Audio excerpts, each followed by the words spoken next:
Welcome. In this video I'm going to show you how you can perform a one-sample binomial test using R and the stikpetR library. There's a separate video if you don't want to use the library, but in this version I will be using it. I'll focus on how to actually generate the output and not so much on if you should be using this test or not. I'll actually clear all my outputs just so everything is fresh from the beginning.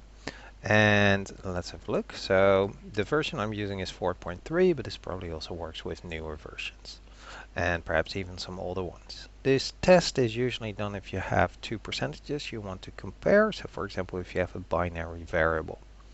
I'll show an example, so I'll need to load some data in. I'm using some student statistics from a very old data file. And table actually gives us then from the gender, for example, that's the field I've selected, that in this survey there were only male and female, and it appears like there were a lot more males than female students. But is this also significant? So using the stikpetR library, you can install that by using the install GitHub and then install it just like any other library. So you can't use install packages because it's not on CRAN, it's just on my GitHub account. Once you've done that, you can load it like this. The function of interest is TS, short for test, binomial, and OS, short for one sample. It has a few parameters. The one that's required is the data, of course.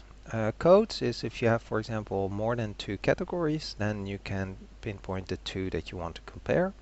P0 is the expected proportion or hypothesized proportion, which by default is set to 0.5. And if you want, you can change the two-sided method. So once you've computed a one-sided test, then usually you want a double one.